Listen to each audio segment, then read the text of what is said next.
ಇಲ್ಲ ಬಾಗ್ಲೇ ಸಣ್ಣವಿಲ್ಲಿ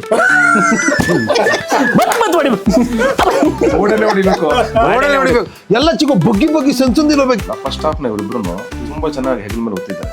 ಅಂದ್ರೆ ನನಗೆ ಭಾರನೇ ಕೊಟ್ಟಿಲ್ಲ. ಇವ್ರು ನಗಿಸ್ತಾ ಹೋಗ್ತಾರೆ ಸಿಕ್ಕಾಬಿಟ್ಟೆ. ಇವರಿಬ್ರು ಅಂದ್ರೆ ನಾನು ಒಂದ್ ಬಾಲ್ಗೆ ಒಂದರ ನೋಡಿದ್ರೆ ಇವರಿಬ್ರು ಒಂದ್ ಬಾಲ್ 4 ಕೊಡ್ಕೊಂಡು ಸೂಪರ್. ನಾನು ಹಬ್ಬ ಚೆನ್ನಾಗಿ ಮಾಡಿದೀನಿ, ಇವ್ರು ಯಾರು ಚೆನ್ನಾಗಿ ಮಾಡಿ ಸಿನಿಮಾ ನಿಲ್ಲದೇ ಇಲ್ಲ. ಬ್ಯೂಟಿನೇ ಅದು. ಈಗ ಯಾಕೆ ಗೊತ್ತಾ, ಜನ ಮುಗಿಬಿದ್ದು ಹಳ್ಳಿ ಸಿನಿಮಾಗಳನ್ನ ನೋಡ್ತಾರೆ, ಅದು ನೋಡಕ್ ಚಂದ. ಅದಕ್ಕೆ ಚಂದ ಏನಂದ್ರೆ ಆ ಭಾಷೆಗೆ ಒಂದು ರಾಗ ಇದೆ, ಲಾಲಿತ್ಯ ಇದೆ, ಅದಕ್ಕೆ ಇಷ್ಟಪಡ್ತಾರೆ. ಒಬ್ಬೊಬ್ಬ ಹೀರೋ ತನ್ನ ಪ್ರತಿಯೊಂದು ಹಂತದ ಬೆಳವಣಿಗೆಯಲ್ಲೂ ಒಂದಷ್ಟು ಮೈನ್ಯೂಟ್ ವಿಷಯನ ಅಬ್ಸರ್ವ್ ಮಾಡ್ತಿರ್ತಾನೆ. ಅಂದ್ರೆ ಈತ ಬೇಕು ಅಂತ. ಹಂಗಾದಾಗ್ಲೇನೆ ಅದು 2 ಸಿನಿಮಾ 3 ಸಿನಿಮಾ ಎಕ್ಸಾಕ್ಟ್ಲಿ. ಹೌದೌದು. ಇವ್ರು ಬೇಡ ಅಂದ್ರೆ ಬೇರೆ ಹಾಕೋತಾರೆ. ಸಿಂಪಲ್. ಇನ್ನೊಂದೇನಂದ್ರೆ ಅಷ್ಟು ಚೆನ್ನಾಗಿ ವರ್ಕೌಟ್ ಆಯ್ತು ಕಾಂಬಿನೇಷನ್. ಅದಾದ್ಮೇಲೆ ನಮ್ಮಿಬ್ರು ಸಿನಿಮಾ ಮತ್ತೆ ಬರ್ತಿರೋದು ಅಯೋಗ್ಯ 2 ಒಂದೇ. 2 ಸಿನಿಮಾ ನಾವಿಬ್ರು ಕಾಂಬಿನೇಷನ್ ಮಾಡ್ರ. ನಾನು ಇದುವರೆಗೂ ಯಾವುದೇ ಕಥೆ ವಿಚಾರದಲ್ಲೂ ಯಾವುದೇ ಪಾತ್ರಗಳು ಬಂದಾಗ ನಾನು ಇಂಟರ್ಫಿಯರ್ ಆಗಿ ಇವ್ರು ಬೇಡ ಅಂತ ನಾನು ಹೇಳಿಲ್ಲ. ಯಾವತ್ತೂ ಹೇಳಕ್ ಹೋಗಲ್ಲ.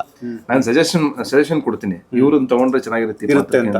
ನಾನು ಈಗ ಆ ಪಾತ್ರಕ್ಕೆ ಪರ್ಟಿಕ್ಯುಲರ್ ನಾವು ಹುಡುಕಾಡ್ತಾ ಇದ್ವಿ. ಇವಾಗ ಖಾಲಿ ಇತ್ತು ಶಿವ, ಗಿರಿ ಬಂದ್ರೆ ಚೆನ್ನಾಗಿರುತ್ತೆ ಅಂತ. ಆ ತರ ನಾವು ಡಿಸೈನ್ ಮಾಡ್ಕೊಂಡು ಹೋದ್ವಿ ಬಿಟ್ರೆ, ಆಮೇಲೆ ಇನ್ನೊಂದು ಪಾತ್ರ ಗಿರಿನೇ ಮಾಡ್ಬೇಕು ಅಂತಿದ್ದಾಗ ನನಗೂ ಅವ್ನಿಗೆ ಎಷ್ಟೇ ಶತ್ರು ಆಗಿರ್ಲಿ ಆ ಪಾತ್ರಕ್ಕೆ ಗಿರಿನೇ ಮಾಡ್ಬೇಕು. ವೃತ್ತಿ ಧರ್ಮ ಬೇರೆ. ಸೂಪರ್.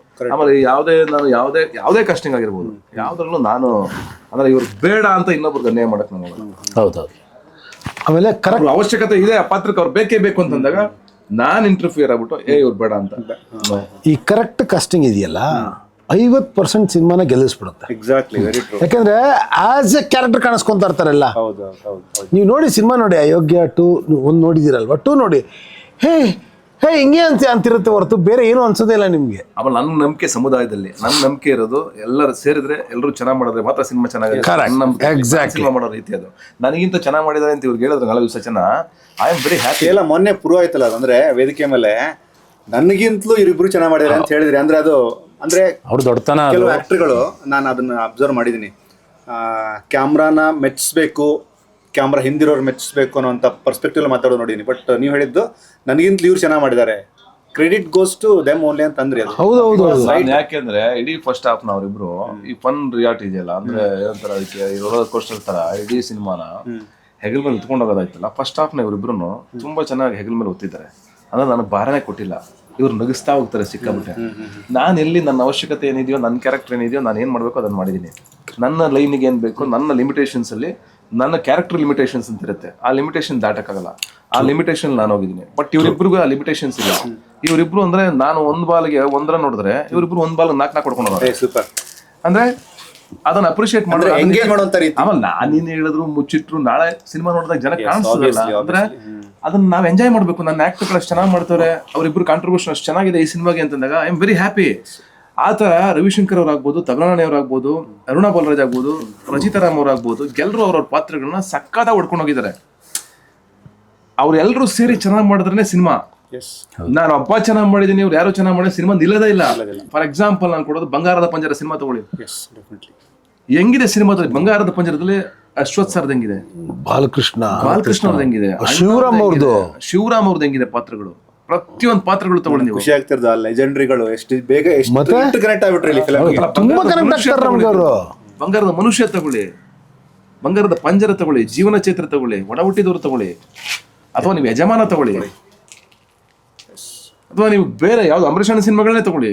ನೀವು ಕುಟುಂಬ ಸಿನಿಮಾ, ಫ್ಯಾಮಿಲಿ ಸಿನಿಮಾ ಸಬ್ಜೆಕ್ಟ್ ಬರ್ತಾ ಇದ್ವಲ್ಲ, ಅವನ್ನೆಲ್ಲ ನೋಡಿ 80s ಅಲ್ಲಿ ಅನಂತ್ ನಾಗ್ ಸರ್ ಎಷ್ಟು ಸಿನಿಮಾಗಳು, ಗಣೇಶನ ಮದುವೆ, ಹೌದು, ಗಣೇಶ್ ಸುಬ್ರಹ್ಮಣ್ಯ, ಗಣೇಶ ಅದ್ರಲ್ಲಿ ಮಾಸ್ಟರ್ ಅನ್ನೋದು ಎಷ್ಟು ಚೆನ್ನಾಗಿ ಮಾಡಿದ್ದಾರೆ, ಗೌರಿ ಗಣೇಶ ಮಾಸ್ಟರ್ ಅನ್ನೋದು ಎಷ್ಟು ಚೆನ್ನಾಗಿ ಮಾಡಿದ್ದಾರೆ ಅಲ್ವಾ?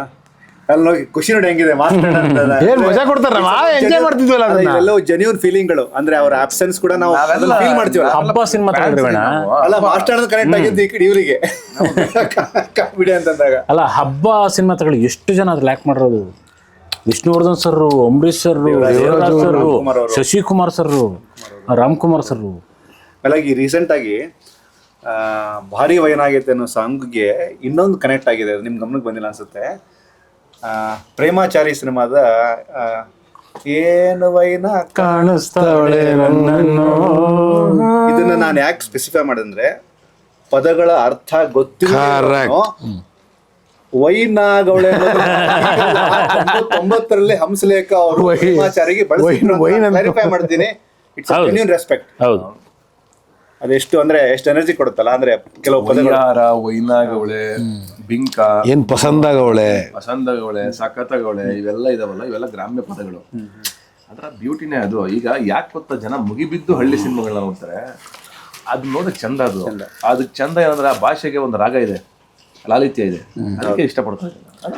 ಒಂದು ಲಯದಲ್ಲಿ ಹೋಗುತ್ತೆ ಹಳ್ಳಿ ಸಿನಿಮಾ. ನೀವು ನೋಡಿ, ನೀವು ಹತ್ರದಲ್ಲೇ ಎಲ್ಲೇ ಹೇಳ್ತೀರಾ ಯಾಕಲ ಹೋಗಿಲ್ಲ ಅಂತ ಹಿಂಗೆ ಕೇಳ್ತೀವಿ. ನಿಧಾನ ಕೇಳಲ್ಲ ಅಂತ ಅನ್ನಂಗೆ ಇಲ್ಲ, ಅನ್ನಂಗೆ ಇಲ್ಲ. ಮಾತಾಡೋದು ಹೆಂಗೆ ನೀವು ಇಲ್ಲಿದ್ರು ಅಷ್ಟೇ, ಅಲ್ಲಿದ್ರು ಅಷ್ಟೇ, ಯಾಕಲ ಹೋಗಿಲ್ಲ ಹಿಂಗೆ. ಇಲ್ಲ, ಈ ಶೂಟಿಂಗ್ ವೇಸ್ಟ್ ಎಷ್ಟು ಮನೆ ಮಾಡಿದ್ರು ಲೋಕಲ್ ಅಲ್ಲಿ ಇವರು, ನಿಮ್ಗೆ ಗೊತ್ತಾಗಂಗೆನೆ. ಊಟ ಮಾಡಿದ್ದೆ ಮನೇಲಿ, ಊಟ ಅಲ್ಲ, ಎಷ್ಟು ಮನೆ ಮಾಡ್ಕೊಂಡ್ರೆ ಎಕ್ಸ್ಟ್ರಾ ಅಂತ. ಇಲ್ಲ, ಬಾಗ್ಲೇ ಸಣ್ಣವಿಲ್ಲಿ ಓಡನೆ ಹೊಡಿಬೇಕು. ಎಲ್ಲ ಚಿಕ್ಕ ಬಗ್ಗಿ ಸೆನ್ಸೊಂದಿರ್ಬೇಕು ಹಿಂಗೆ. ಇವ್ರಿಗೆ ಏನಾಗುತ್ತೆ, ಬಾಗ್ಲಿರುತ್ತಲ್ವಾ, ಕಿಟಕಿ ನೋಡಿ ಎಷ್ಟು ಅಗಲ ಇರ್ತವೆ, ಅಲ್ಲಿ ಕೆಳಗಡೆ ಒಡಿಸ್ಬಿಟ್ಟು ಜಾಗ ಮಾಡ್ಬೇಕಷ್ಟೇ, ನೀದ ನಡ್ಕೊಂಡು ಹಂಗೆ. ಒಳ್ಳೊಳ್ಳೆ ಜಾಗ ಎಲ್ಲ ಬಗ್ಗೋಬೇಕು. ಇಂಟರ್ವ್ಯೂ ಮಾಡ್ತಾರೆ ಜಾಗಗಳಲ್ಲೆಲ್ಲ ಮೆಮೊರಿ ಇದೆ. ಇದೆಲ್ಲ ಮಾಡಿ ಶೂಟಿಂಗ್ ಇಲ್ಲಿ ಶೂಟಿಂಗ್ ಇಲ್ಲಿದೇನಂತ ವಿಷಯ ಅಂದ್ರೆ, ಬಚ್ಚಗೌಡರದ ಒಂದು ಸೀನ್ ಮಾಡಿದೀವಿ ಸಿನಿಮಾದಲ್ಲಿ ನೋಡಿ. ಸೀನ್ ಇದೆ ತಪಲಾಣೆಯವ್ರದ್ದು ಮತ್ತು ಬಚ್ಚಗೌಡರದ ಒಂದು ಸೀನ್ ಇಲ್ಲಿ ಪರ್ಟಿಕ್ಯುಲರ್ ಆಗಿ ಈ ಜಾಗದಲ್ಲಿ ಪರ್ಟಿಕ್ಯುಲರ್ ಆಗಿ. ಇವರು ರವಿಶಂಕರ್ ಅವ್ರದ್ದು ಬಹಳಷ್ಟು ಸಿನಿಮಾಗಳನ್ನ ನಾವು ನೋಡಿದ್ರು ಆ ಅಯೋಗ್ಯದಲ್ಲಿನ ಒಂದಷ್ಟು ವಿಷಯಗಳು ತುಂಬಾ ವರ್ಷ ಕ್ಯಾರಿ ಫಾರ್ವರ್ಡ್ ಆಗುವಂಥ ವಿಷಯಗಳು. ಈ ಥರದ ಗಟ್ಟಿ ಅಸ್ತಿತ್ವ ಹೇಗೆ ಉಳಿಯುತ್ತೆ ಸತೀಶ್, ಅಂದ್ರೆ ಒಬ್ಬ ಕಲಾವಿದನಾಗಿ? ಅಲ್ಲ, ಅದೇ ನಿಮ್ಗೆ ಏನಂದ್ರೆ ಆ ಥರ ಪಾತ್ರಗಳು ಸಿಗದೆ ಅಪರೂಪ.